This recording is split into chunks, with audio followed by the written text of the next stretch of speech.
হে বন্ধুরা, তোমরা সবাই কেমন আছো? আশা করি তোমরা সবাই খুব ভালো আছো, সুস্থ আছো। নতুন একটা ব্লগে তোমাদের সবাইকে আবার স্বাগত জানাচ্ছি।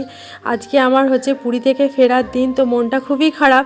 কিন্তু তার আগে আমরা সকাল সকাল আবার সমুদ্রের ধারে চলে গিয়েছিলাম এই যে সমুদ্রের আওয়াজটা সেটা শোনার জন্য। তোমরা একটু শুনে নাও সেই আওয়াজটা।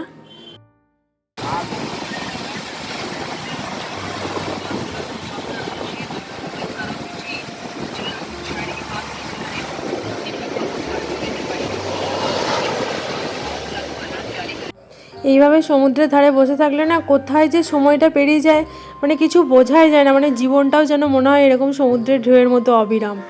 তো আজকে আমাদের ফেরার দিন, সেই জন্য মনটা আমার সকাল থেকে খুব খারাপই ছিল, কিন্তু আবার একটা নতুন আশা নিয়ে যে আজকে গেলে আবার সেই আনন্দ নিয়ে আমরা ফিরতে পারবো। তো ফিরে এসে আমরা ব্রেকফাস্ট করেছিলাম আর পুরি সবজি ছিল, এবং হোটেলের পুরি সবজি এত ভালো খেতে লাগছিল, জানি না কেন। বাড়িতে হয়তো অনেক পরিষ্কার পরিচ্ছন্ন করে আটা দিয়ে নয় ময়দা দিয়ে করি লুচি, কিন্তু ওদের মতো হয় না। তো মা এটাই বলছিল, বাইরে যাওয়ার দেখ এটাই আনন্দ। তো পুরীতে আসার পর থেকে যে জিনিসটার অনেক দিনের আমার ইচ্ছা ছিল সেইটা পূর্ণ হয়নি।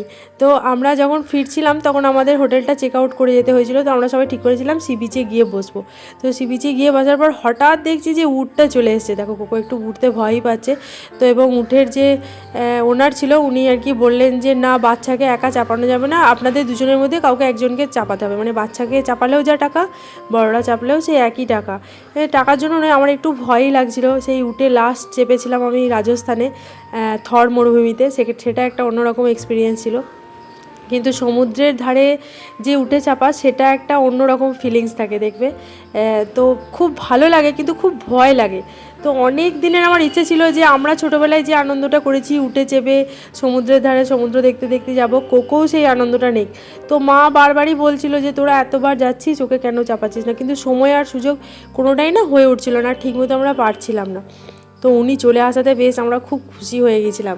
তো কোকোর বাবা বলছে বেশ তো ভয় পাচ্ছিলে, আর যখনই এসছে তখন তো ভালোই উঠে গেলে তুমি। তাহলে আমার দেখো বডি ফিটনেসের কোনো অভাব নেই, কিন্তু মেন প্রবলেম হচ্ছে আমার সাহস। আমি ঠিক সাহস করে উঠতে পারি না।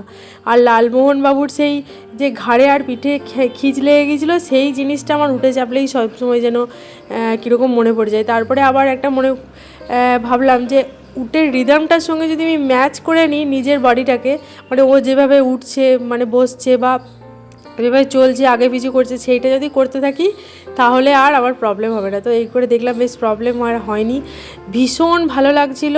আর সমুদ্রের আজকে না উত্তাল সমুদ্র ছিল, ভরা কোটাল বলে, সেই ভরা কোটাল। এখানে আমি পুরোটা শ্যুট করতে পারিনি কারণ প্রচণ্ড ক্যামেরা নড়ছিল। তার মাঝে আমি কোকোর বাবাকে বললাম আমাকে একবার দাও, এই মেমোরিজটা আমার ডায়েরির পাতায় লেখা থাক। তো অনেকটাক্ষণই আমাদের ঘুরিয়েছিল, একটু দরদস্তুর করে নিতে হয় সেটা খেয়াল রাখবে। আর নামার সময় না আমার কুর্তিটা আটকে গিয়েছিল, প্রচণ্ড ভয় লাগছিল সবার সামনে প্রেস্টিজে যদি পড়ে যাই, যদি উল্টে কি হবে। কোকো পড়লে দেখো কিছু হবে না, কিন্তু এই বয়সে যদি আমি উল্টে পড়ি খুব হাস্যকর ব্যাপারটা হয়ে যাবে, প্লাস হাত পা ভেঙেও যাবে, সেটাও একটা ভয় ছিল। তো যাই হোক, খুব কোঅপারেটিভ ছিল যে দাদাটা ছিল, তো উনি আমাদের বেশ ভালোভাবে গাইড করেছিলেন এবং ঘুরিয়েছিলেনও খুব ভালো। পুরীর এই ছোটো ছোটো জিনিসগুলো, এই ছোটো ছোটো আনন্দগুলো না অনেক বড় বেড়ানো হয়তো হয়, কিন্তু পুরীর বা জগন্নাথ ধামের হয়তো এইটাই অ্যাট্রাকশন, বা কী বলবো, এটাই মনকে ভালো করে দেয়। পুরী গেলেই তোমার মন ভালো হয়ে যাবে।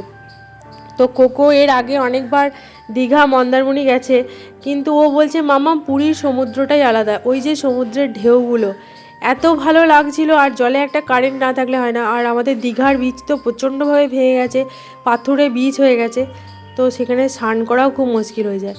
আর এই দেখো কোকোকে অনেকটা সময় বাস প্রায় মানে 3-4 ঘন্টা আমাদের সমুদ্রের ধারে বসে থাকতে ছিল। আমাদের তো খুবই ভালো লাগছিলো, কারণ আমাদের এই কদিনে এতটাই এদিক ওদিক দৌড়াদৌড়ি আমরা করেছি যে আমাদের সমুদ্রের ধারে চেয়ার নিয়ে বসাটা হয়নি। যতবারই এসেছি স্নান করেছি, বা গোল্ডেন বিচে যখন গেছি তখন হেঁটে চলে বেরিয়েছি। আর কোকো এসে মানে খুব খুশি হয়ে গেছিলো, অনেকক্ষণ বালি নিয়ে খেললো।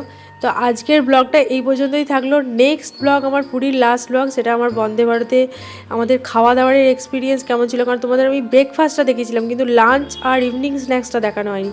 তো ফেরার সময় সেটাই দেখাবো। তো খুব তাড়াতাড়ি দেখা হচ্ছে আমার নতুন একটা ব্লগের সাথে। আর এই ব্লগটা কেমন লাগলো অবশ্যই কমেন্ট করে জানাবে।